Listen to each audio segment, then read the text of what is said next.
The letter in the oak tree, in a small countryside village surrounded by rolling hills and whispering streams, there lived a young woman named Eliza. She was known for her radiant smile, which could brighten even the gloomiest of days, and her love for nature.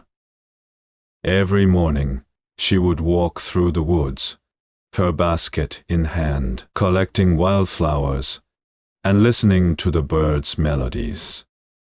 One day, while wandering deeper into the forest than usual, she stumbled upon an old oak tree.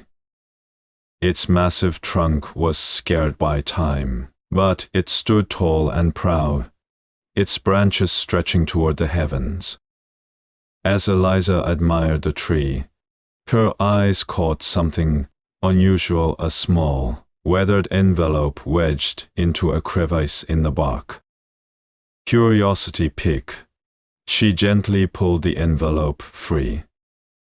The parchment was yellowed, and the ink had faded, but the words were still legible.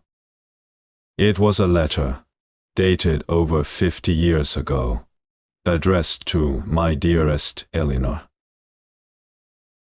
My dearest Eleanor, by the time you find this letter, I will be long gone. The war has taken me far from you, and I fear I may never return. But know this, my love for you is eternal. Every moment we shared is etched in my heart, and even in the darkest trenches, your memory is my guiding light. If fate allows, I will find my way back to you. If not, promise me you will live a life full of joy and love, even if it is with someone else. You deserve happiness, Eleanor, more than anyone I know.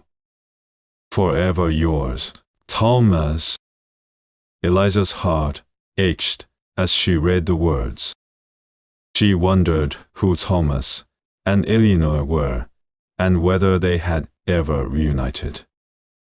The letter felt like a fragment of a love story, frozen in time, begging to be uncovered. Determined to learn more, Eliza began asking the villagers about the mysterious couple. To her surprise, an elderly man named Mr. Whitaker, who had lived in the village his entire life, recognized the names. Eleanor was my neighbor, Mr. Whitaker said, his voice tinged with nostalgia.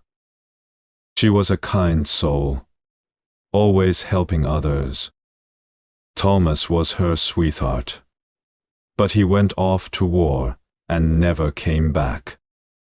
Eleanor waited for years, hoping for his return, but eventually, she married another man and started a family. Eliza's heart sank.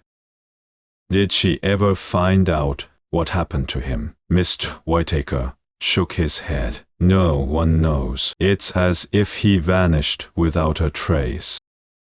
That night, Eliza couldn't stop thinking about Thomas and Eleanor. She imagined the pain Eleanor must have felt, waiting and hoping for someone who would never return. Yet, she also admired her resilience in finding love again. A few days later, Eliza decided to visit the village archives, hoping to piece together more of their story.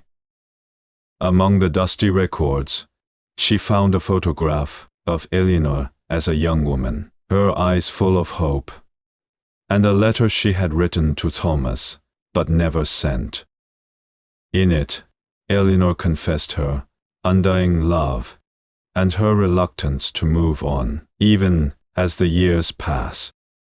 But the most shocking discovery came when Eliza stumbled upon an old diary belonging to Eleanor. In its final pages, Eleanor wrote about a dream she had, where Thomas appeared beneath the oak tree smiling and holding out his hand. She described how she felt a sense of peace, as if he was telling her it was okay to let go. Eliza felt a deep connection to the story, as if fate had chosen her to uncover it. She decided to honor their love by planting a garden around the oak tree, filling it with wildflowers, and a small bench where visitors could sit and reflect. As she worked on the garden, a young man named Daniel, a new resident in the village, stopped by to help. Daniel was a historian with a passion for uncovering untold stories, and he was captivated by Eliza's dedication to Thomas and Eleanor's tale.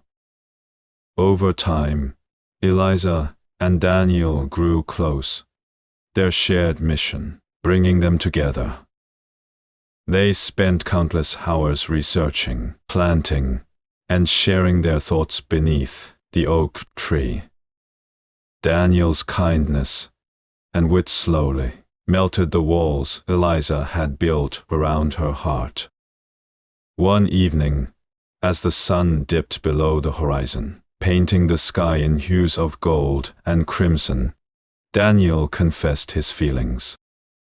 "Eliza," he said, his voice trembling slightly, "you've shown me that love can transcend time and tragedy. I never believed in fate until I met you." Eliza's heart raced as she looked into his eyes. "Daniel, I've spent so much time chasing a story from the past that I almost forgot to live in the present. You've reminded me what it means to feel alive." Under the ancient oak tree, they shared their first kiss, a moment that felt like the beginning of a new chapter in the tree's history. Months later, as the garden around the oak tree bloomed in vibrant colors, Eliza and Daniel hosted a small gathering to share the story of Thomas and Eleanor with the village. They placed a plaque at the base of the tree, inscribed with Thomas' words, "My love for you is eternal." As the villagers listened, many were moved to tears, inspired by the enduring power of love. Eliza realized that Thomas and Eleanor's story had not ended in tragedy. It had become a legacy of hope and resilience. Years later, Eliza and Daniel stood beneath the oak tree with their young daughter, Eleanor, named in honor of the woman whose love story had brought them together. As they watched her play among the flowers, Eliza felt a profound sense of gratitude. The oak tree, once a silent witness to a tale of love and loss, now stood as a symbol of new beginnings. Its branches stretched toward the heavens, carrying the whispers of the past and the promises of the future. And in the heart of the countryside, love continued to bloom,